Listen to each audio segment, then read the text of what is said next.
کچھ مزید خبریں شامل کرتے ہوئے آپ کو بتائیں کہ لاہور میں تیز بارش کے بعد موسم خوشگوار ہو گیا ہے، تاہم قذافی اسٹیڈیم میں میچ سے قبل پچ کو کور کر دیا گیا، جبکہ آؤٹ فیلڈ کو مکمل طور پر ڈھانپا نہ جا سکا، جس کے باعث اسلام آباد یونائیٹڈ اور پشاور زلمی کے درمیان میچ متاثر ہونے کا خدشہ ہے۔ دوسری جانب پاکستان اور گرد و نواح میں موسلادھار بارش کے ساتھ ژالہ باری نے نظام زندگی متاثر کر دیا۔ نشیبی علاقے زیر آب آ گئے، جبکہ گندم کی تیار فصل کو شدید نقصان پہنچا۔ محکمہ موسمیات نے آئندہ 2 ہفتے سے 3 روز تک مزید بارشوں کی پیشگوئی بھی کر دی ہے۔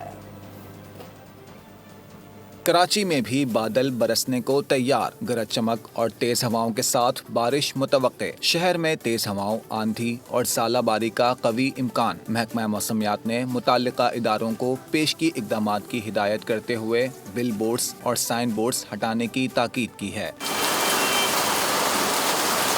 ترجمان محکمہ موسمیات انجم نذیر زیغم کے مطابق بارش برسانے والا سسٹم کل جنوبی بلوچستان سے ملک میں داخل ہوگا۔ سسٹم کے باعث کراچی میں 1 اپریل کی رات یا 2 اپریل کی صبح سے گرج چمک کے ساتھ بارش ہو سکتی ہے۔ تھوڑے سے پاز کے بعد ایک نیا سلسلہ جو کل سے ساؤتھ ویسٹ بلوچستان سے پاکستان میں انٹر ہوگا، توقع اس بات کی ہے کہ وہ سندھ کو بھی امپیکٹ کرے گا، اور 1 کی رات گئے یعنی کہ 2 کی الگ صبح سے ہی یہ کراچی کو متاثر کرنا شروع کرے گا، اور وقفے سے کراچی میں گرج چمک تیز ہواؤں کے ساتھ، جس میں آندھی بھی ہو سکتی ہے اور ڈیورنگ بارش جو ہے وہ ونڈ سٹارمز بھی ہو سکتے ہیں۔ محکمہ موسمیات کا کہنا ہے کہ ماحولیاتی تبدیلی کے باعث موسمیاتی پیٹرن میں تبدیلی آ رہی ہے، جس کے تحت جو بارشیں جنوری اور فروری میں ہوتی تھیں اب مارچ اور اپریل میں دیکھنے میں آ رہی ہیں۔ شہر قائد کا موسم آج جزوی ابر آلود اور خوشگوار ہے۔ کم سے کم درجہ حرارت 22.7 ڈگری سینٹی گریڈ ریکارڈ کیا گیا۔ شہر میں 17 کلومیٹر فی گھنٹہ کی رفتار سے جنوب مغربی ہوائیں چل رہی ہیں۔